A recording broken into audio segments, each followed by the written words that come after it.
Good morning, friends. We are learning our subject, that is Python for data science. And in that, we are learning our module 2, that is data science and Python. So in previous lecture, we have learned the TensorFlow, isn't it? So today we want to learn the Keras. Okay. So let us see. Keras is an API designed for human beings, not for machines. Keras follows best practices for reducing cognitive load. It offers consistent and simple APIs. It minimizes the number of user interactions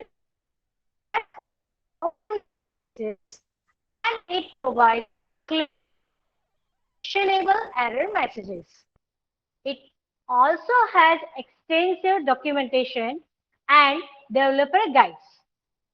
So what are the properties, or you can say the specific things about Keras? See, what are these TensorFlow, Keras, or we can say whatever other things we want to learn? They are the libraries available with the Python. This we have to install separately. It is not directly available. We have to install it separately. So first of all, let us know the characteristic of it.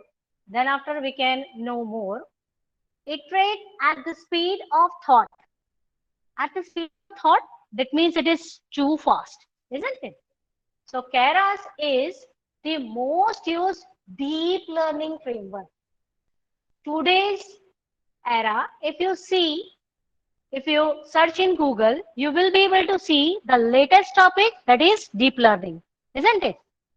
Machine learning is there and deep learning is there. Just now, you may not know about machine learning and deep learning, but at least we know that it is the latest topic, isn't it? Okay. So what do we say is Keras is the most used deep learning framework on Kaggle. Now, what is this Kaggle? You can say Kaggle.com is there. Here, we can say we can download the data sets. Whatever data sets we want, we can download here. We can do the register with our Gmail account, and then after we'll be able to use the data set from this Kaggle, right? You can do that. I'm not going to show you how you can do that. You can see the sign in with Google is also there. So you can do that and you will be able to download the data sets. As you have downloaded the data set from your UCI repository, right? UCI repository. From that, you have already downloaded the data set for our subject, isn't it? So from Kaggle.com also you can do. One more thing which is very specific about Kaggle.com is there we are having the competition, like how you implement a particular project. That the competitions are there and you can put your project, you can win good prizes, right? So you can see for that. So Kaggle, right? Because Keras makes it easier to run new experiments. It empowers you to try more ideas than competition faster. Competitions are there, right? So what do we say about this? You can say that idea, light, right? Some light is there, idea, right? Then after what you say is deep learning framework, that is using Keras. We do some experiment that you can understand very easily with this particular figure, right? We are using some infrastructure that is uh, typically for deep learning framework. People are using the GPU, right? So that you can use, or any other whatever things are used, infrastructure, and then after we can see the result. And that is, we can say, is the visualization, isn't it? That is the visualization. What next characteristic is deploy anywhere. Wherever you want, you can deploy. So where? Take advantage of the full deployment capabilities of the TensorFlow platform. What we are learning is Keras. What we are saying is take the advantage of the full deployment capabilities of Tensor platform. One can export Keras models to JavaScript to run directly in the browser. Great of it, isn't it? If we are able to run something in the browser, that makes our life very simple, which we can run in our PC or you can say mobile or anywhere, right? And that is why I am teaching you these days this subject using the Collar, right? So whatever code you want, suppose you are not having your laptop, then too you can work, right? You just have to make it bigger. Size you can make it bigger in the mobile, and then after you can work with that, right? That is why I am teaching you. Otherwise, we are having the Jupyter notebook also. That also will teach you. But at least you can run whatever are the required things, right? Okay. So one can export Keras models to JavaScript to run directly in the browser. To TF Lite to run on iOS, Android, and embedded devices. Also easy to serve Keras models as via a web API, right? A vast ecosystem. What is that? Keras is a central part of the tightly connected TensorFlow 2.0 ecosystem, covering every step of the machine learning workflow from data management to hyperparameter training to deployment solutions.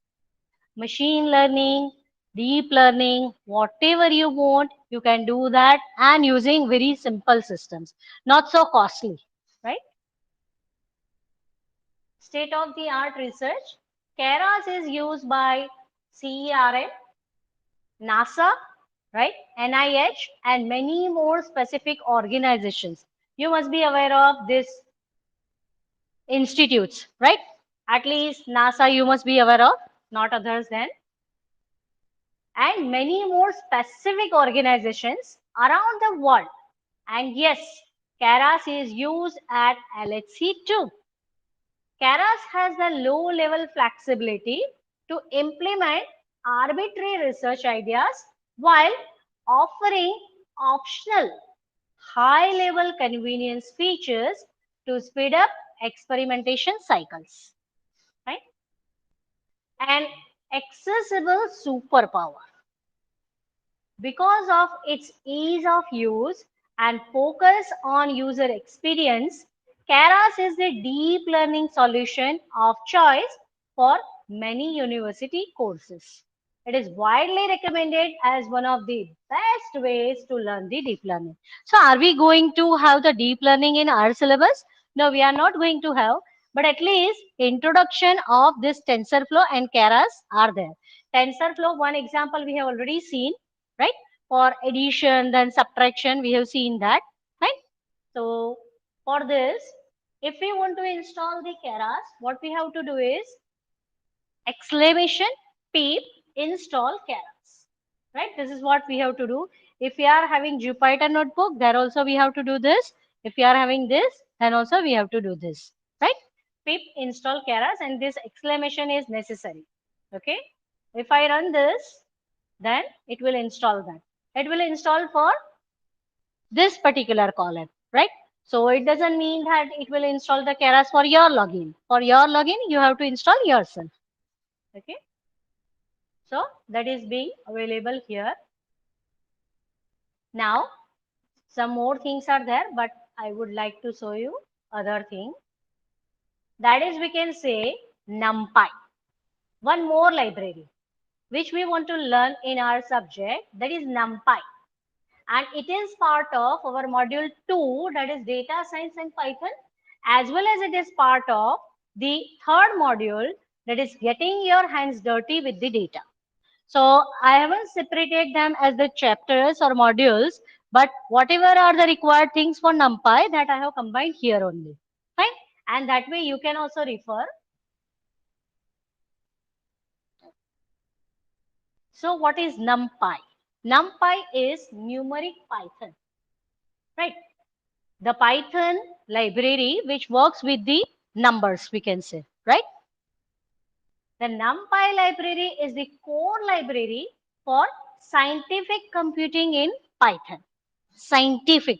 Whatever scientific operations we want to do, say matrix operations we want to do, or mean, max, or anything like that we want to do, all the things are available here. We'll see all the things so you can have the idea. But still, it provides a high performance multi-dimensional array object. That is the best thing about the NumPy. It provides multi-dimensional array object and tools for working with these arrays.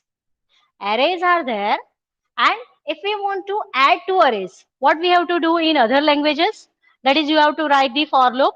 If it is say rows and columns, 2D arrays are there, then what we have to do is we should have the two for loop, and then after we can say we can do the addition.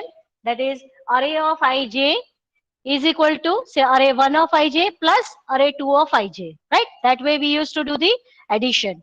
That way we used to do the multiplication element by element. Then you can say subtraction. All the things we can do, but for that we have to write two loops, and then after we can do that. That makes our life a bit complex, isn't it? If it is three-dimensional or more dimension, then it will make our life complex and complex and complex. But this NumPy makes our life so simple.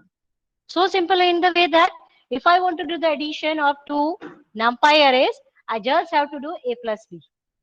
Wow, it makes our life so simple, isn't it? So that is what is the greatness of NumPy. The NumPy will on PyPy. What is that? It is Python package index.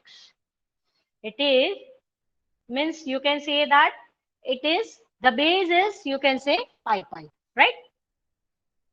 To install NumPy with Anaconda installed. Now, what is this Anaconda? Yeah, it is that. It is a snake. But we can say Anaconda is a software through which we can have the Jupyter notebook or any other software like you can say Spider. That also we can have, right? So let me show you.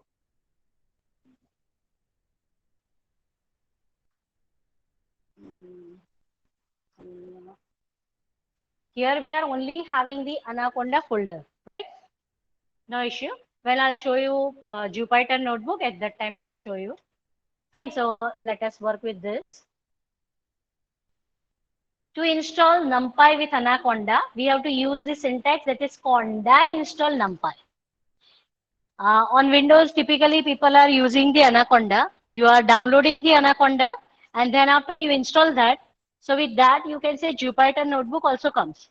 If it doesn't come, then for Anaconda prompt is there. That means prompt, you can say GUI is also there.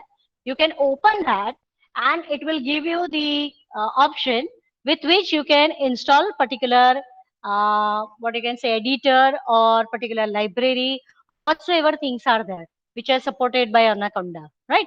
So with that, you can install Jupyter Notebook if it is not directly available. Fine? Okay.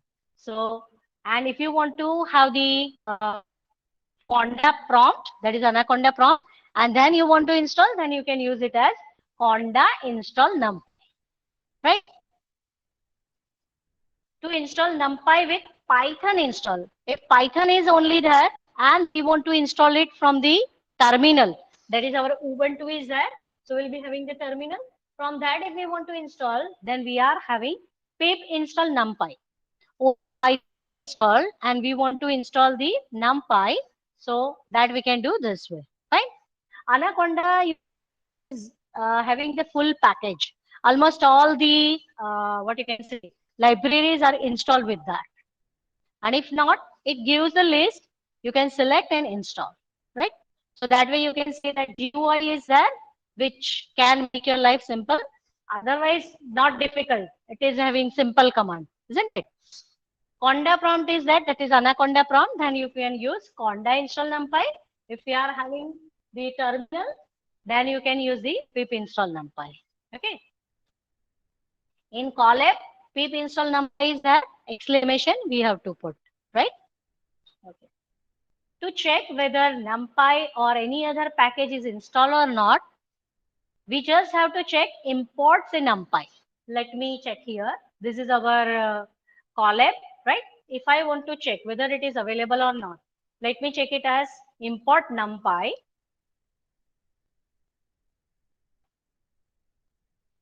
If it is installed, it will not give any error. If it is not installed, it will give us error, right?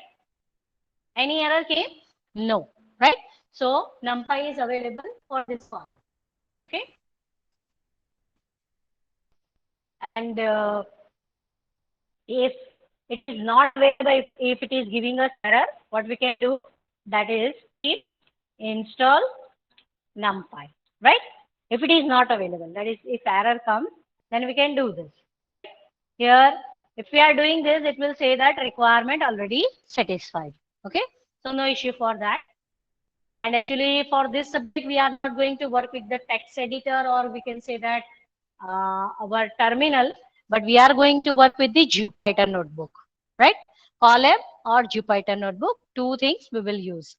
For Jupyter notebook, how to add cell or what are the uh, menus or how to do what, that also is there in the syllabus of our this subject.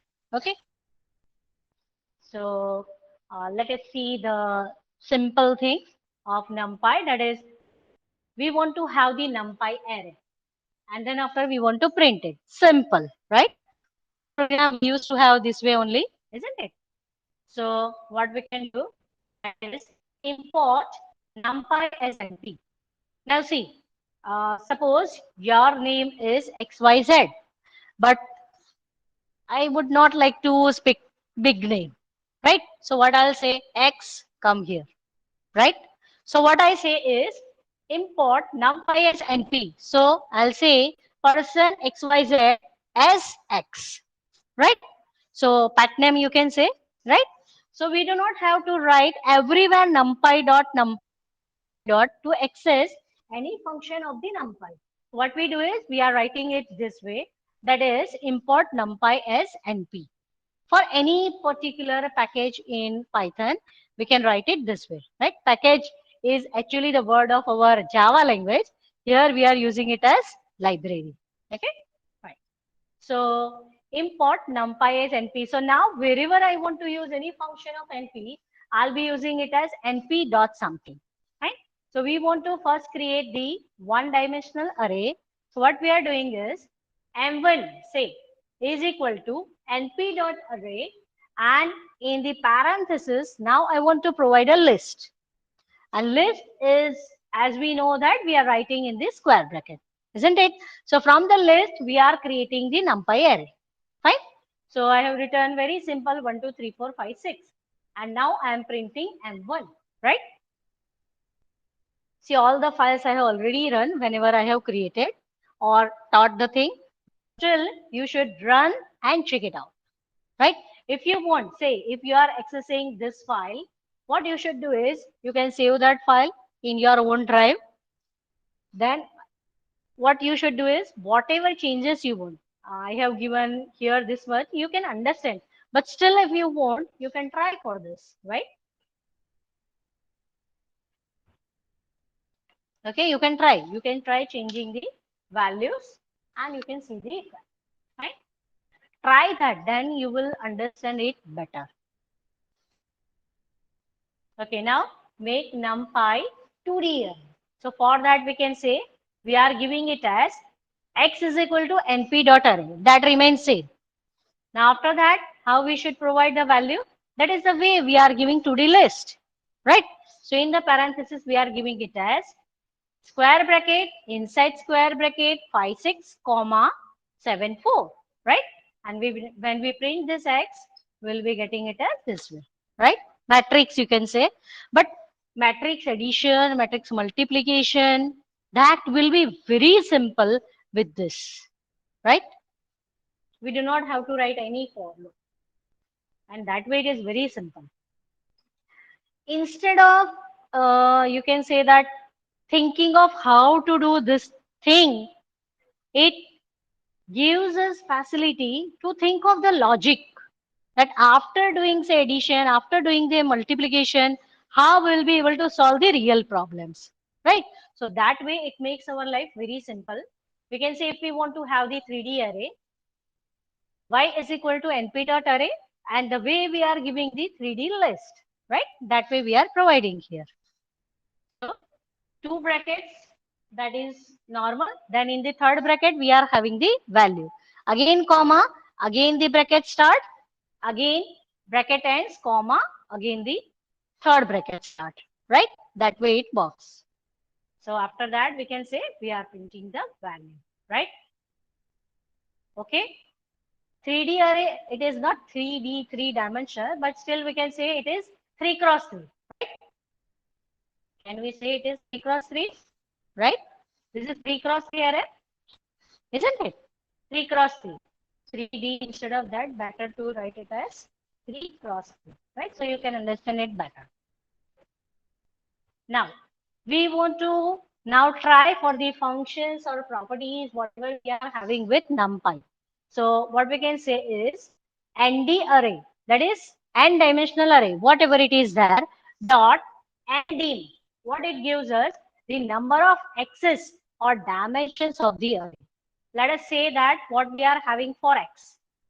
X is this one and y is this one, right? So for that we can say, if I run this, that is x dot ndim and y dot ndim, what it gives is 3. That is why I have written that 3D, right? But as we are aware, or you can say we are habitual of using it as 3 cross 3 matrix, right? That's why I told you that it is 3 cross 3 matrix, right? So here we can say this is the dimension, right? Now ND array dot shape. See, here also we are having, this is the code cell and this is the text cell. Isn't it? I told you before also, whenever you want to write the problem statement, then you can write it in the text cell. This is text cell, right? Where you can write the text and not the code. Typically not the code, right? Which you will not run, right? This you will not run. But if I am writing something here, this is code cell, which I can run. Fine. That is the Python syntax, we can say. And for this, here it shows this way only, plus code, plus text, right? Otherwise also from insert also, we can have the code cell and text cell. Okay. Whatever we can see here, all the things are available here. This is run all, run before, run selection, run after, right? All the things are there, right? The way we are running it. Now the next thing is, and the array dot shape, the dimensions of the array.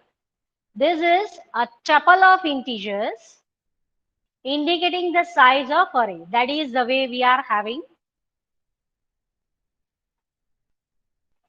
In each dimension, for a matrix with n rows and m columns, the shape will be nm. The length of the shape tuple is therefore the number of x's and n dim, right? So if we are saying x dot shape, then 2 rows, 2 columns. For y, it is, we can say 1, 3, 3, 1 layer. Then after, what we say, 3 rows, 3 columns, right? Oh, I have changed this here. 3 rows, 3 columns, right?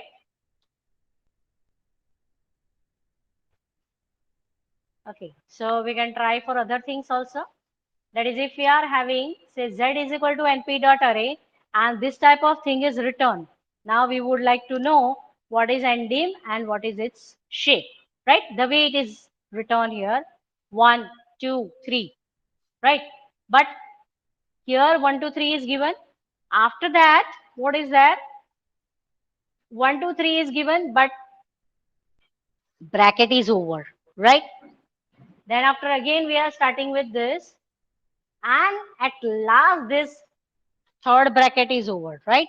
So NDM is 3 dimension, that is for sure. Here we are having 3, so it is having this 3 dimension, that is fine. But how it is having? First of all, we would like to print this Z so we can have the idea the way it is that. It is this way. It is not like we are having 1, 2, and then third bracket, wherein you are having 1, 2, 3, 1, 2, 3, 1, 2, 3. If it is so, we typically used to say it as 3 cross 3, isn't it? But it is not given this way. So the way it is given is this way, right? Still, it is part of the same matrix. This is not over, isn't it?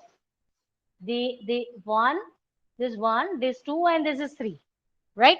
Three brackets are starting, so three brackets must be ended also.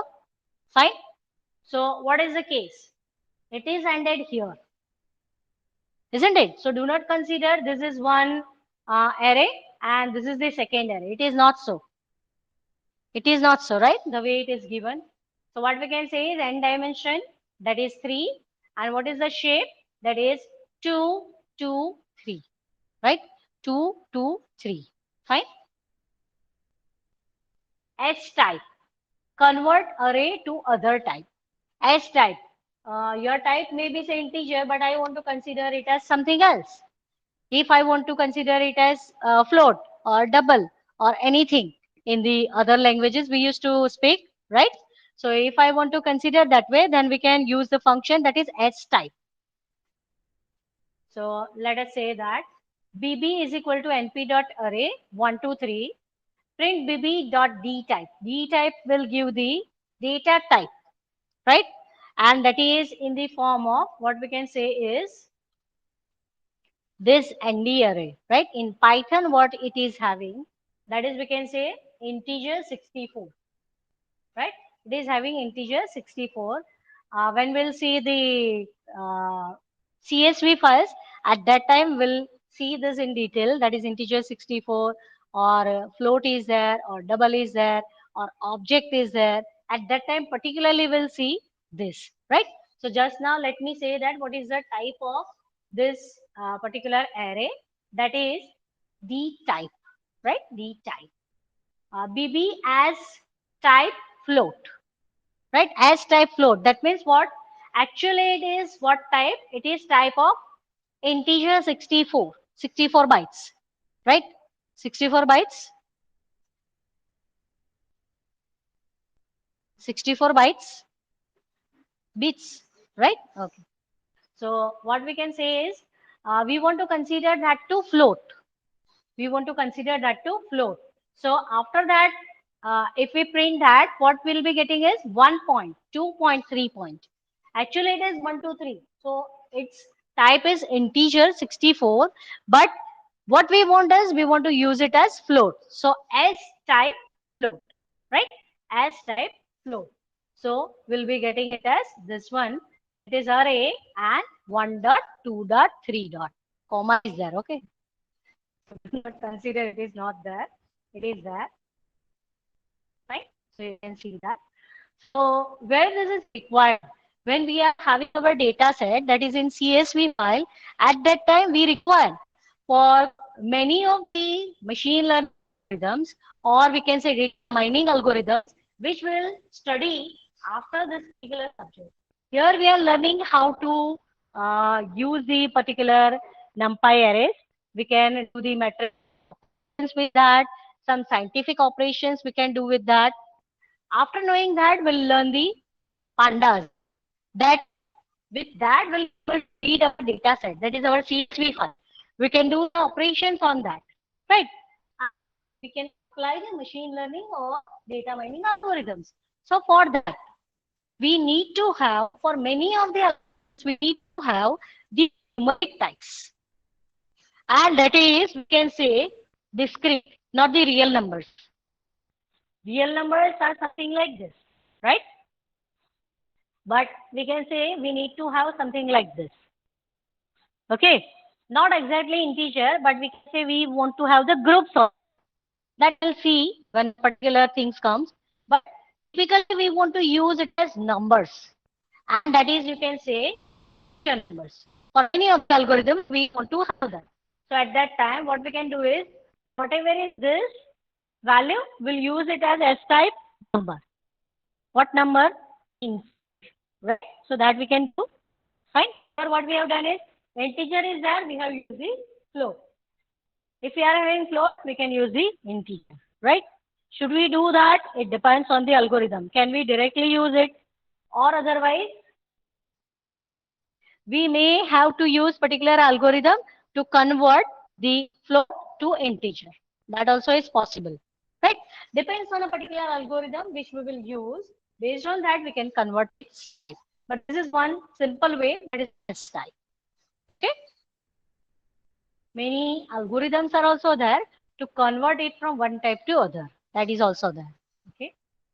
Length. That is length of the array. Let us say what is the length of this array. That is 3, right? Let us see what is the length of our, what was that? X, right? We were having X and Y.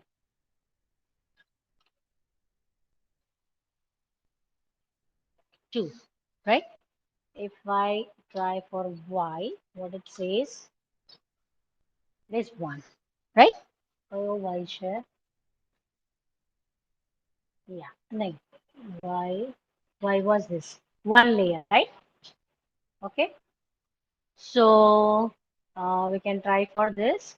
And yeah, one more thing is here, as we are having the cells, code cells. Okay, to use the print, I can directly use it as this one.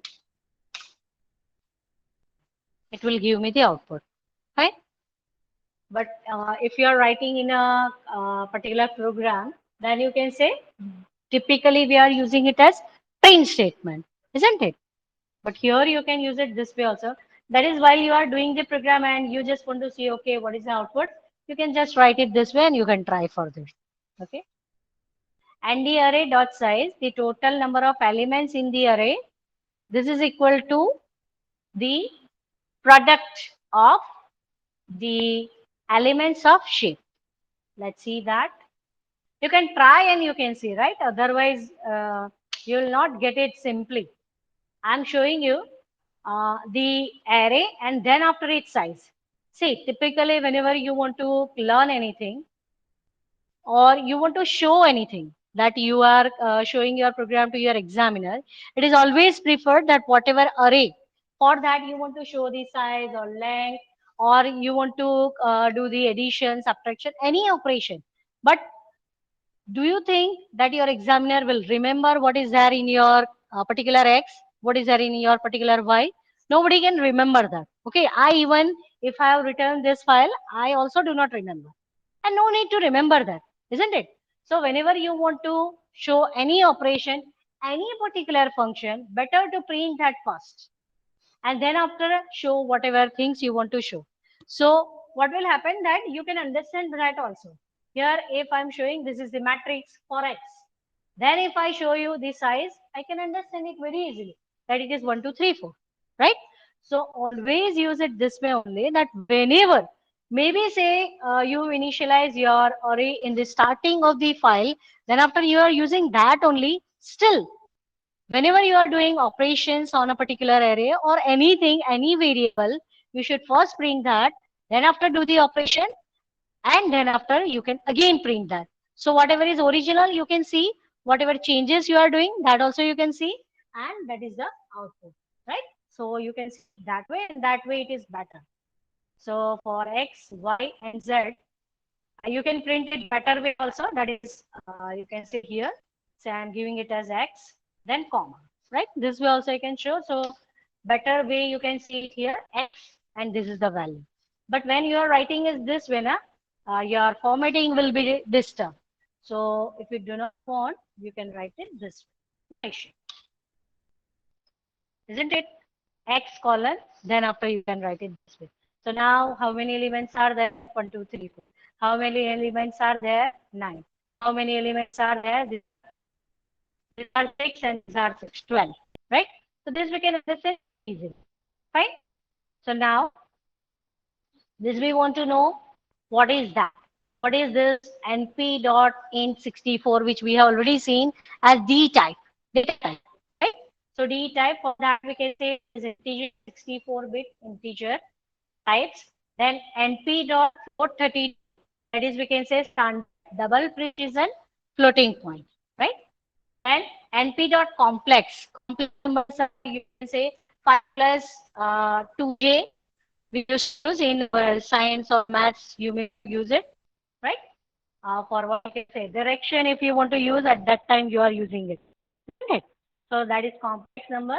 Then np.bool, that is Boolean type, storing true and false values. Then np.object, that is Python object type. Then np.string underscore, that is fixed length string type. Then after np.unicode underscore, that is fixed length Unicode type, right? So these are the type. Now, what I want to show you is, further we'll see a bit later, but as you are having the problem for the, what you can say, your data set, right? So let me show you that. Suppose I am having this car evaluation, fine. You want to use your data set for your practicals, isn't it? That's what I would like to show you here. Say data folder. What you can say is car.data. Oh. Let me open that. You can see it here, right? Something you can see here, right? V high, comma V high, comma 2, comma small, comma low, comma UNACC. What is this? Can we understand this? No. So where should we go? For this data set from wherever you have installed, wherever you have downloaded, in that we can be having the properties. Car names. Let me open this here. Yeah. Here it says class values, right? That is UNACC, ACC, good and V good. Class values, that means whatever is the data, in that whatever it is, this is an attribute. This is an attribute is the class value. For that we are having UNACC,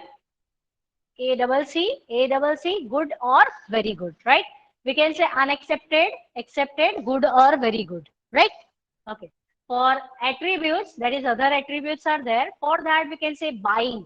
What this data set is considering, for that we can say buying, maintenance, doors, persons, lug underscore boot and safety. These are the attributes available for this particular data set, right?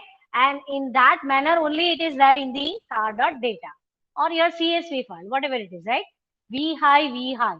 So we can say it is buying and maintenance. Then after it is having doors. So for doors, you can say 2 doors are there. Then after, what we can say, persons are there. How many persons can sit in that car? So for that, we can say it is 2 again. Then after, what is that? Luggage capacity, we can say lug underscore boot and safety, right? So for this, we can say small, medium and big is that, fine. So that data can be there, small, medium or high. Then after you can say high, low and what is that? Medium, right? These are the attributes description available, fine, in this file. So we do have the idea that these are the attributes, that is buying, maintenance, doors, then we can say persons, lug underscore boot, safety, and then after the class variable, right? This is what is available in this particular data set. Now for your programs, what you have to do? Let me show with this only. Let me put it here. Your data set is there. You have seen that, right? Now, suppose you want to do the list operation on your data set, right? So you will think that first of all, we have to read the CSV file, then get it in some array and then do something. Yes, that you can do. But just now we haven't learned that, right? But before that also, we want to apply for Python data structures. So how we can do that? For that, say in this particular data set, here car names are there, right? Car names. For my data set, I am having car names. For say you are having bank data set, you can be having the bank names, right? So Here something is given. This is the whole description. Okay. Title, then sources, past usage, then relevant information. In car, whatever things are being used, that is, say price is there. For that, we can say two attributes, buying and maintenance. For technical, we can say comfort, doors, persons, lug underscore book, safety. All the description is there in the car underscore names, right? So whatever data set you download, for that you can get all this information in the description, that is say dot names file, right? You can see that if it is not having dot names file, it can be having any other file, description file, but it is there, right? So we can get the idea. Number of instances are there, number of attributes are there, then what are the accepted values. If I write v high, instead of that, if I am having say ami high, will it work? Will it work means, say CSV file will work. It does not have any issue. But whatever is your aim, you want to check that how many cars are having very high attribute, right? The cost is very high. That's what we want to learn. But it is giving AMI high. Is it the right attribute? No, it is wrong. It is not at all acceptable. So what you have to consider is, it is noise, and that you should replace, right? That way you can consider. So whatever are the values, accepted values, we can say here missing attributes. Whether we do have any missing values in the data set, for this data set, nothing is there, right?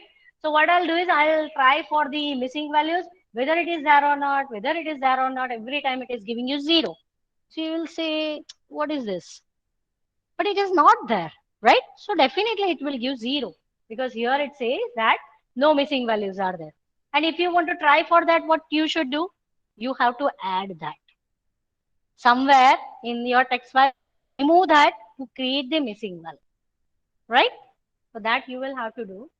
For class distribution, whatever is given, that is also available here. That is, you can say for unacceptable, what is there? It is for 70%. For acceptable, it is 22%. For good, it is 3.9%. For very good, it is this, right? So when you will be processing on your data set, you will get this. Okay. And one more thing is, for car underscore names, I do not have the values here for car names, but that I can understand. I know which are the cars. Car names I can consider, say Swift, you can say Indiga, or you can say Mercedes, or many other cars. If it is not available in the data set, the car names, I can write it myself, right? So no need to worry. But if I want to have say buying, for that what is there in this, that is very high, high, medium and low, right? These are the acceptable attributes. Just 2 minutes. Okay, so here what I can have is, if I want to create the list for acceptable values, I'll be having this way, and we can understand it is string, right? So we can have the value this way. Yes. Now, if you are having the list, you can do the list operations. This is from your own data set only. This is for car. For other, that is, you can say cancer data set. So where will we be having such data set? Will we be having such list? No. It will be something different, right? Values will be different, right? Operations you can do on that, but your data will be related to your own data set, right? If it is not available, I can say car names, right? Doors are there for us. Doors are there in our data set, and that is say 1, 2, or 4. So that you can have, the list you can have. If you want, you can have it as dictionary. Say D is equal to, we can say one door, that is there in say X car. Then you can say two doors in say Y car, whatever is that. You can make it like this. Now you are having list, you are having the string, you are having the dictionary. You can work with that. The operations you will be able to do, isn't it? So that's all for today.